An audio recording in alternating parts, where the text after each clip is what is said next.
Este homem é um ex-membro da equipe de manutenção de um hospital no sul da Inglaterra, no estado de Kent, mas em alguns minutos você o verá pelo que ele realmente é. Ele foi interrogado em 2021 por um crime ocorrido em 1987, mas que só revelou sua série de abusos que passaram despercebidos e não foram denunciados de 2008 a 2020. Neste documentário, vamos levá-lo através da história do rastejante mais prolífico da Grã-Bretanha e como ele foi pego depois de 33 anos. O caso que relataremos agora é um dos mais chocantes e pavorosos da história britânica recente.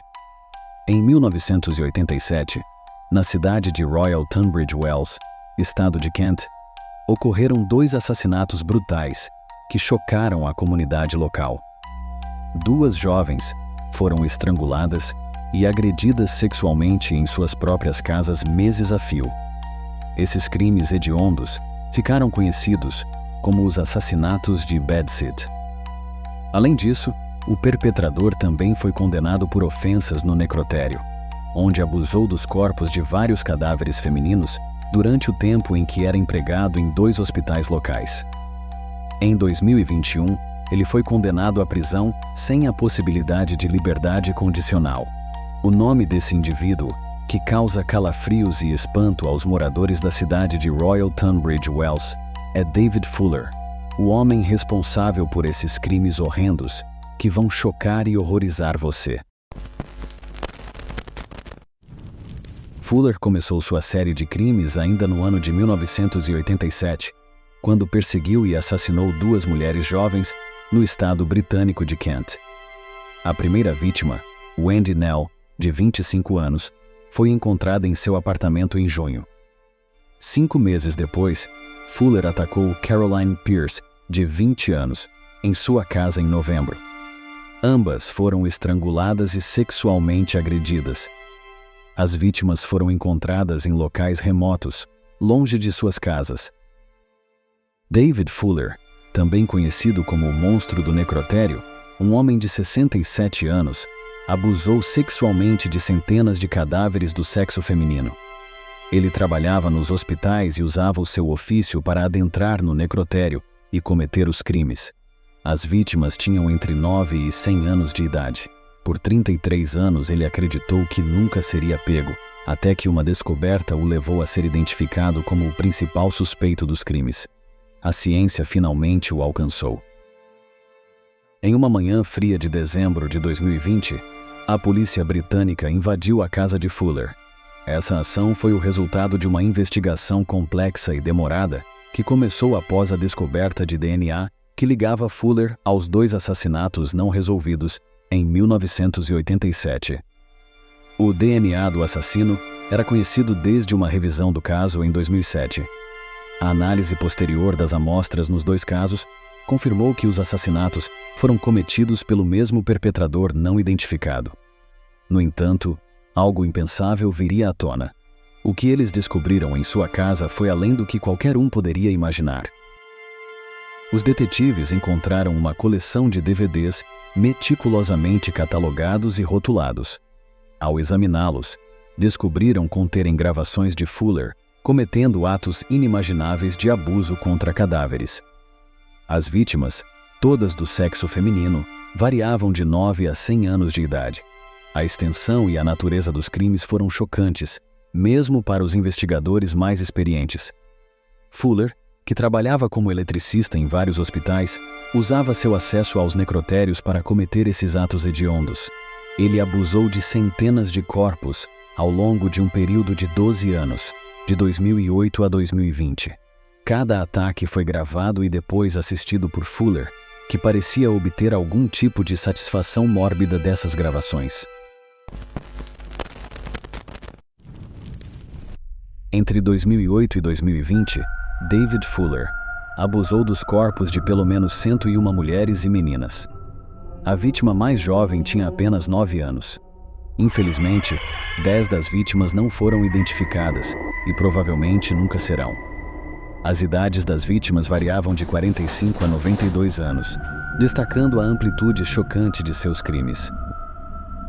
Havia evidências fotográficas ou em vídeo de cada instância. Um caso particularmente trágico envolveu as irmãs Mary e Helen Akande, que morreram em um acidente de carro em 2014 e foram subsequentemente abusadas por Fuller. A família Akande teve que lidar com a perda e a subsequente revelação dos abusos. Segundo as investigações, Fuller tinha total acesso aos necrotérios onde os abusos foram cometidos.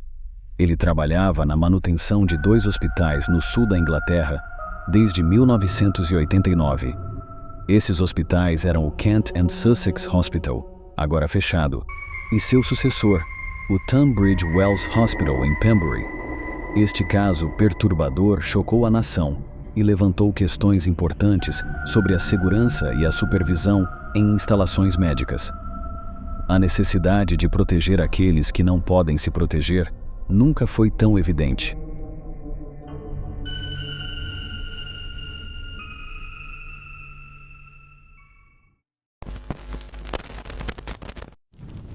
David Fuller admitiu seus crimes hediondos durante seu julgamento. Inicialmente, ele havia admitido ter matado as mulheres sob a condição de responsabilidade diminuída, que é quando uma condição mental reduz a intenção total de cometer um crime e, consequentemente, a responsabilidade criminal. No entanto, em novembro, ele se declarou culpado dos assassinatos, embora tivesse negado o assassinato anteriormente. Além disso, Fuller admitiu 51 outras ofensas, incluindo 44 acusações que envolviam mais de 80 vítimas, identificadas nos 2 necrotérios onde ele trabalhou. Fuller não mostrou remorso durante o julgamento. Em vez disso, ele exibiu uma indiferença fria que deixou a sala do tribunal em silêncio. Ele afirmou que não obteve prazer sexual dos abusos, porém gravou e assistiu às gravações. Seu comportamento apenas aumentou a repulsa do público e a determinação dos promotores em garantir que ele fosse punido ao máximo. Os ataques necrofílicos de Fuller são considerados os mais extensos de seu tipo na história do direito britânico. A escala e a natureza de seus crimes chocaram a nação e levaram a pedidos de revisão das práticas de segurança nos hospitais. A ideia de que alguém poderia abusar de corpos em um lugar que deveria ser de descanso e respeito era inimaginável. David Fuller, que tinha 69 anos quando foi condenado, cometeu crimes hediondos que abalaram a comunidade. Em 15 de dezembro de 2021, ele foi condenado à prisão perpétua pelos assassinatos que cometeu e a mais 16 anos de prisão pelos abusos de cadáveres. Além disso, em dezembro de 2022, após admitir que abusou sexualmente dos corpos de outras 23 mulheres, Fuller recebeu uma sentença adicional de 4 anos de prisão. Todos esses crimes foram cometidos nos necrotérios dos hospitais onde ele trabalhava na manutenção. Portanto, além da prisão perpétua, Fuller foi condenado a um total de 20 anos de prisão por abuso de cadáveres. Após sua prisão, Fuller afirmou em uma entrevista que não obteve prazer sexual dos abusos. Ele apenas gravou os abusos, fez vídeos e fotos, assistiu a eles posteriormente e os catalogou conforme os tipos de ataque que cometeu. A sentença garantiu que ele passaria o resto de sua vida na prisão. Os crimes hediondos de David Fuller causaram uma perturbação profunda na comunidade local e uma dor inimaginável às famílias das vítimas. As famílias, que incluem pais, filhos e cônjuges de mulheres e meninas que morreram por motivos qualquer, foram unidas em luto e desespero. Muitos membros da comunidade só ficaram sabendo dos crimes quando a polícia apareceu em suas portas. O horror causado por Fuller foi tão grande que muitos optaram por não compartilhar a notícia com outros membros da família, escolhendo suportar o fardo sozinhos. No tribunal, houve momentos poderosos e emocionais quando algumas famílias confrontaram Fuller diretamente. Em resumo, os crimes de Fuller abalaram profundamente a comunidade e causaram uma dor inimaginável às famílias das vítimas. Os hospitais onde David Fuller trabalhou o Kent and Sussex Hospital, agora fechado, e seu sucessor, o Tunbridge Wells Hospital em Pembury, enfrentaram críticas severas após a revelação de seus crimes. Uma investigação independente, liderada por Sir Jonathan Michael, identificou falhas graves que permitiram a Fuller cometer seus crimes por mais de 15 anos. A investigação destacou oportunidades perdidas para questionar as práticas de trabalho de Fuller e uma falta de consideração sobre quem tinha acesso ao necrotério. Apesar dos gerentes seniores estarem cientes dos problemas desde 2008, poucas ações efetivas foram tomadas. A investigação resultou em 17 recomendações para prevenir futuros abusos, incluindo a instalação de câmeras de CCTV nos necrotérios e garantir que o pessoal não pertencente ao necrotério esteja sempre acompanhado. Em resumo, os hospitais foram forçados a implementar mudanças significativas em suas práticas para prevenir futuros abusos.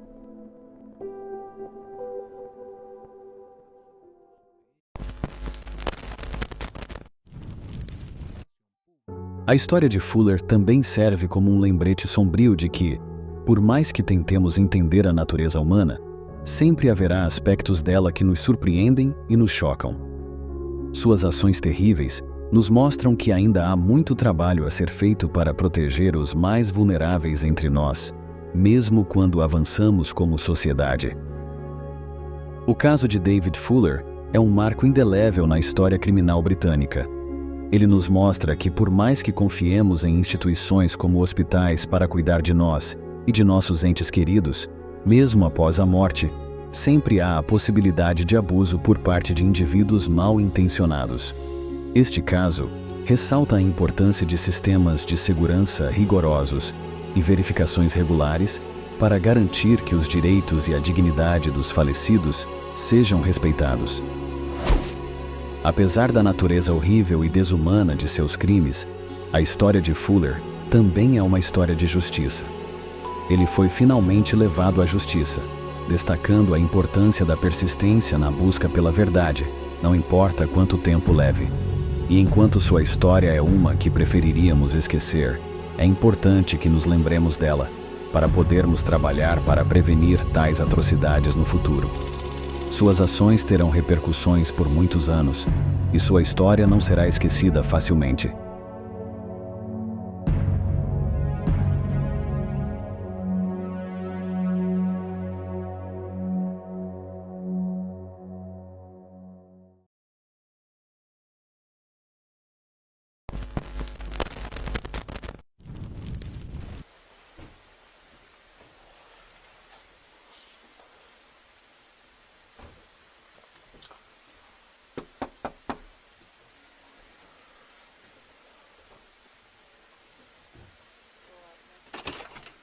Morning. David, it's the police. Hello. Jeremy needs to come and speak to you. Oh, yes, come. You here alone? No, no, absolutely. Okay. He's asleep, is she? Well, let's just get out of it. Okay. There's a few. David, if you listen to what I'm going to say, Yes. just we're from Kent Police and we're investigating the murders of Wendy Nell and Caroline Pierce in 1987. Okay? As part of that investigation, you've been linked as a suspect, both geographically and forensically. Okay? If you listen to what my colleague's going to say to you. Right, David, you're under arrest on suspicion of the murders of Wendy Nell and Caroline Pierce in 1987. Do you understand? Yes. You do not have to say anything, but it may harm your defence if you do not mention, when questioned, something which will later lie in court. Anything you do say may be given in evidence. You are being arrested to secure and preserve evidence by means of questioning, so we can conduct searches, so forensic samples can be obtained, and to prevent your disappearance. Do you understand?